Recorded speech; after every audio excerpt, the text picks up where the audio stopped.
नवापूर तालुक्यातील सर्वप्रथम Marathi YouTube news channel Navapur live news NLN आपल्या हक्काचे व विश्वासाचे व्यासपीठ।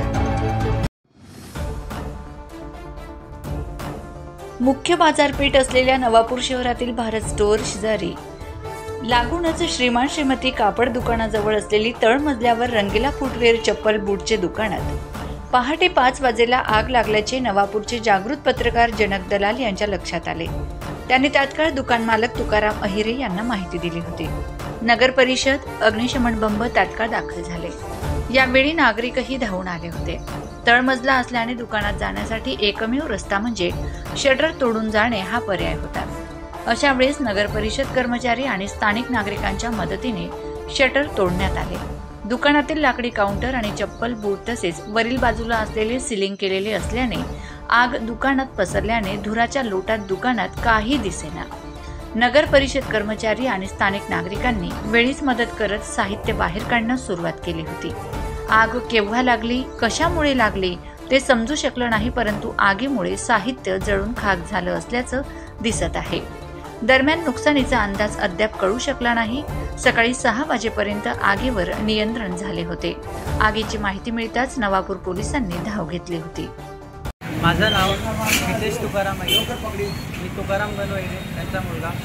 माझे वडील रंगीला फुटवेअरचे प्रोप्रायटर आहेत। आज सकाळी 5:30 वाजता माझा मित्राचा मला कॉल आला की तुमच्या दुकानाच्या मधून धुवा निघतोय आणि आग दिसते।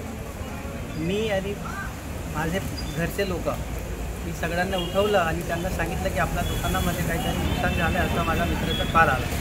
आम्ही सगळे उठून इथे दुकानाजवळ पोहोचलो। इथं पोहोचल्यानंतर आम्ही बघितलं की दुकानामधून धुवा निघत होता आणि आग पण दिसत होती।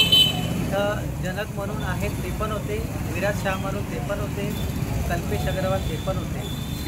आम्ही शटर उघडायचा प्रयत्न केला पण शटर मध्ये खूप गरमाट आणि गरम होता, कारण की आमचं जे दुकान आहे ते 70 फूट लांब आहे।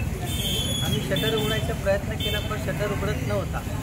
त्यानंतर पाण्याची गाडी आली।